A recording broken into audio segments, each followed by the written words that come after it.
y también como todos los lunes a esta hora me da mucho gusto saludar al licenciado Ricardo Peralta, lo hago con afecto. Don Ricardo, ¿cómo estamos? Muy contento de escucharte, mi querido Enrique. Gracias. Y contento también de participar con todos nuestros radioescuchas. Y nosotros te escuchamos atentos, Ricardo. Muchas gracias. Amigos, pues el día de hoy quiero reflexionar qué hubiera pasado si en nuestra Constitución hubiera existido la figura de la revocación del mandato. Por lo menos imagínense ustedes todo lo que nos hubiéramos evitado como pueblo.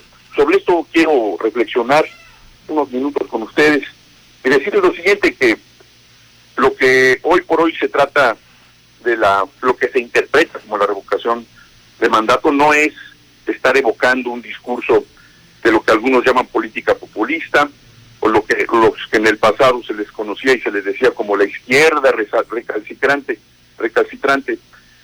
Esto más bien es un derecho de la revocación de mandato, que hoy por hoy, pues sin duda, corresponde a esta situación cronológica en la que nos encontramos, donde un gobernante solicita que sea de nueva cuenta evaluado por los mismos electores y quizá otros más, pero ahora en favor o en contra. Quiero comentarles lo siguiente: yo nací, como millones de mexicanos que seguramente nos escuchan por Super Estéreo Milet, yo nací en la década de los 70, en 1972. Luis Echeverría Álvarez había heredado ese grave problema de la masacre del 68. Cuando ustedes saben, los movimientos estudiantiles colapsaron toda la dogmática de las expresiones en Francia y en varios países europeos. Eso fue una enorme revolución generacional que sacudió al mundo entero, sin duda. Era apenas una llamarada de lo que ocurría a nivel mundial. Fue el inicio de la libertad de expresión moderna. ¿Qué pasó con los gobiernos de México? Prefirieron matar, prefirieron silenciar, optaron por la minimización como si nunca hubiera existido, por creer que eso no se iba a saber en el futuro, que no se sabría nunca. Sin embargo, ese dolor de mucha gente creció, se convirtió después esto en un acto de cobardía y también de ingenuidad política, esa ingenuidad política que a veces algunas personas creen que el pueblo no entiende y que el pueblo olvida. Nunca creyeron que una condición social de ese tamaño, a esos grupos políticos que tomaron malas decisiones cuando el movimiento 68 aquí en México, los iba a perseguir décadas después. Si nos remontamos un poco después a López Portillo, ¿quién fue él? Pues fue el ícono casi sinónimo de un desastre, de añorar el rescate de las instituciones públicas con amplios ejercicios de endeudamiento, igual que las instituciones privadas. Ahí nació el gran endeudamiento de nuestro país, la riqueza petrolera de entonces convertida en un tipo de cambio, una prostitución institucional, perdón la palabra, pero que así fue, así ocurrió. Después, ¿qué vino? Pues un tipo de cambio peso dólar enorme, empezó a crecer de manera exponencial. Es decir, de ahí vino la debacle de nuestro país y continuaron. Miguel de la Madrid engendró el disgusto, la desilusión, como si él hubiera escrito un manual de la derrota. A mí, como a muchos de ustedes, nos tocó el terremoto de 1985, yo estaba en tercero de secundaria, de hecho mi secundaria cayó encima de nosotros. ¿Qué hizo el gobierno entonces? Nada. Si no hubiera sido por la sociedad, ese evento del 85, hubiéramos estado como estuvimos a nuestra suerte. Hizo muy poco el gobierno de entonces. Nos vamos hasta Salinas de Gortari. Salinas de Gortari, el conocido padre de los Boston Boys, del neoliberalismo mexicano, un campeón de las políticas depredadoras. Quizá algunos lo consideran incluso apátrida.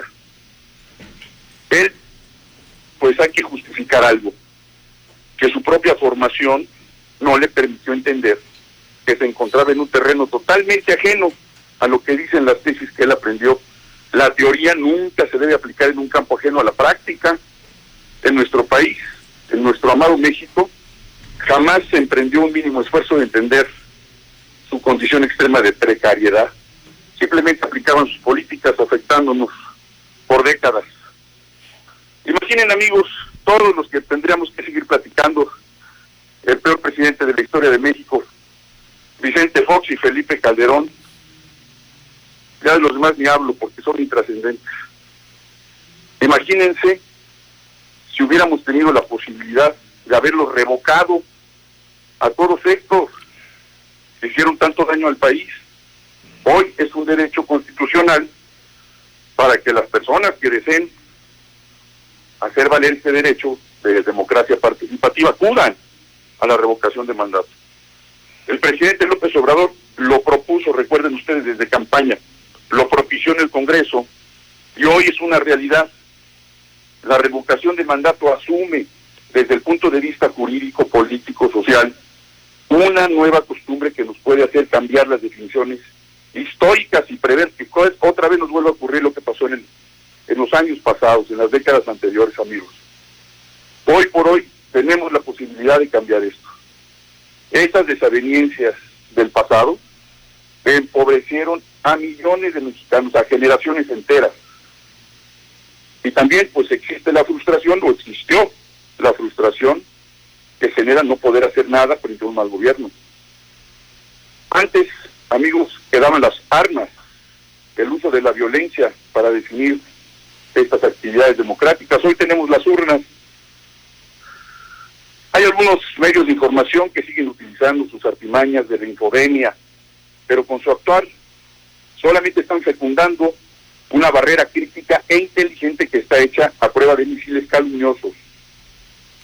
Se está preparando esta generación hoy con un discurso político ajeno al del pasado. Las cosas están cambiando, amigos. La revocación de mandato llega muy, muy oportuna, pero con una añoranza de lo que pudo haber significado en el pasado, para no vivir los tiempos que tristemente sufrimos y siguen padeciendo millones de mexicanos por los malos gobiernos de antes.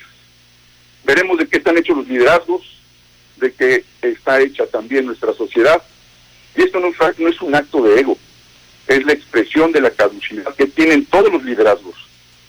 Y tienen que irse renovando esos liderazgos y fortaleciéndose los que están.